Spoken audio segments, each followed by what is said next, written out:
bonjour.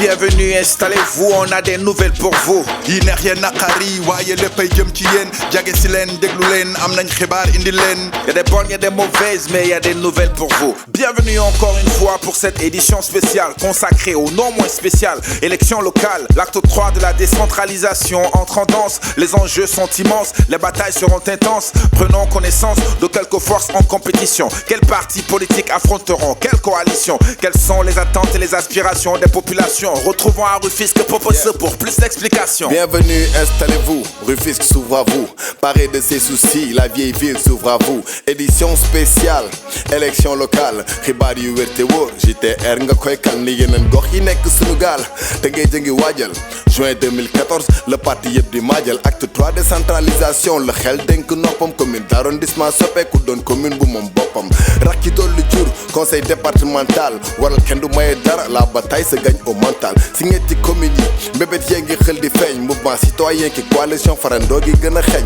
candidat yi fële fu ne naan su ngeen ma falee askanu te ngay dëkk ci coono ba tey gisul ku ko faale. te ngay nag gatagu ris la ku ne bëgg na lekk sa wàll. na ngi dem Rufisque Nord fekki buraamu wan la. allo Paul Popose tey moom maa ngi Rufisque Nord fii ku ne aj sa garde te di waaf moytu dóor delloo njukkal Tëngéej. am na Kora am Mbaye Jacques ñoom ñëpp ci ginnaaw Maya M14 am ko Jem Nord bi léegi wax ji benn la day dem kenn du ko téye Maya day dem wante nag Papa Ndaw ak seen ginnaaw lu ñu wax rek mu suul nee na mukk moom du bàyyi ndax bés du ñàkk dafa mel ni bennoo léegi bokk na ñaari yaakaar ñi ne aram ñee na zil ndooy li ma leer mooy ñëpp bindooy. jërëjëf Boura bu on ex saytu bi leer na ku ne ngi sànni sa mbaal foog ne gaalu Maya teer na benn baat la ko jigi tënku na dem yi tal ni rafal monsieur le maire am ñaari joker Mbaye Jacques ak Kora Fall APR nag dañu tasaaroo ku ne bëgg jiitu liste nañu dem Rufisque Ouest xudar man ñu teg ci piste.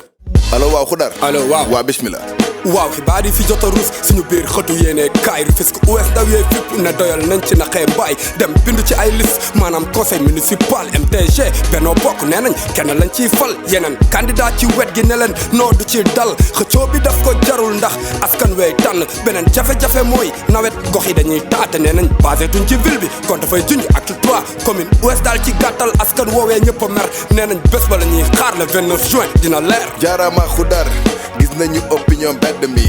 2014 yeewu la jeunesse bi mel na ni taxaw nañu tembe ne kenn dootu leen nax njiitu mbootaay yi rax coalition yi yëkkati kàddu wax bëgg bokk ci conseil municipal paa yi def nañ 5 ans ci 70 conseillers amul ku yées 35 ans jigéen ñi nag duñu des ginnaaw takk nañu ndiggéey jóg parité bi par force yoon a xaatim ndigal jóg léegi nag ñu dem Rufisque Est fekki fa Spino mu baaxee ñu ay tegtal ca na fa mbir yi taajoo. mënoo wax histoire politique bu Sénégal te doo ci boole Rufisque dañ ko xam dañ ko mën rawatina Rufisque Est maître Mbaye Jacques Diop bokkoon si porteur de pancarte yi engagé woon Dégol mu tiit ba jaxase carte yi jamono dox réew mi soox ndool dëkk di ñu tànc askan wi xoox génn sa gox ñu wëri pepp bu ñu lañ xaw ma yenn élection ñoo fi jaar mais yii ñoom du yomb soo ko si mooy bisu Tëngéej commune bu mu féete yaay bomb albendooy sampaat ndëndëm Omer Seck xeelu ko may sa wadd fëgg dënëm waa vision feelu ko waa Tëngéej ñu ngi xaar kañ la sun di shine dëgg la Spino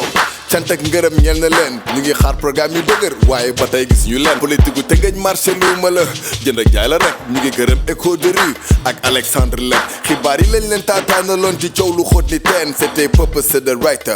à vous l'antenne xel yëpp 29 juin fekk boobu dëkk bi baadu boy deret ku loo xeex la saltige yi gis ci seen xoy palu maire yi nag soppeeku na ndax acte 3 de la décentralisation waaye violence bi defuñ ci croix Grand Yoff lañ jëm ndax fa la xeex bu mag ba Sall Kaboy ak Mimi Matate faaw ñu fekkee rag ba fa la meeru Ndakaaru di génnee ci sunu njàngat Rosso dugg ca gox ba ñu wax ko seen njàmbat. mën naa la wax suñu nakar thématisme chantier yu dul egg amul aboutissement ay jeunes yi gëm seen bopp doo si jug di ko gis maa ngi biir Grand Yoff 12e arrondissement lu fi neex dañu nekk famille duñu xeex dañu jiital famille xoolal suñu leex est-ce que gis nga famine yàlla na fi yàlla yokk yërmandeem amin yërmande parlons politique Mor Mbaye dootul falu nekkul polémique seen ndimbal lañu soxla lu ko tere dik soxlawuñu ay cours de poésie wala phonétique artistes yaa ngi kaas pour jot seeni subvention jeunesse bi di ut job sàkku ndimbal intervention pay dañuy am blème pour jot seeni pension mairie dañuy topp parti yuuxu ba am hypertension lan moo xew si koñ yi mur yëpp la bi si koñee ay garage si koñ yi xat nu ñu leen di soññee ñu yóotu mairie bi ñaar lañ si gën a ràññee Khalifa wala Mimi la askan bi saas ku si gagné waaw fi moom li fi bees mooy des na as tur ci ay bës ngir ñu jëm ci élection yi ñeel tab bu njiitu gox goxaan naka noonu askanu fi dëkk seen mabut bu njëkk bokk na ci mooy tab bu njiit ju leen yëg kon ku am carte bokk nga si gis naa ni ngeen sàggane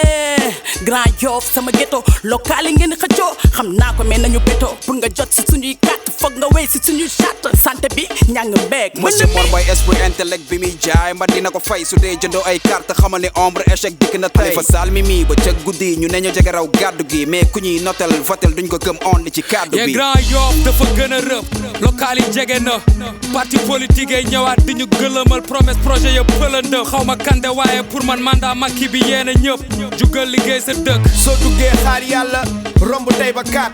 jaaree daaru fële law na wiiri Arafat est-ce que maire bi am na njëriñ canal yëpp a fàtt moo tax chaque nawet ndoxu taw du jóg si faat ku ëpp chance ne nañ Khalifa Sall ñii ne Mimi parce que actuel maire dafa mball de toute façon politiciens yi dañu yàgg mball xibaar yi si Grand Yoff moom nga doon gis mi jàll. C'était le JTR spécial élection locale. Rendez-vous très bientôt pour une autre édition spéciale. Journal rappel la woon xibaar yu wóote leer monsieur Xuman monsieur Keyti xibaar yu wóote clair dox daje ci ayu bés xibaar yu wóote leer flic boobu ñu ngi taataani xibaar yu wóote clair ñoo ngi ñëw di get down ñoo ngi ñëw di get down xabaar yu clair ñoo ngi ñëw di get down ñoo ngi ñëw di get down xabaar yu leer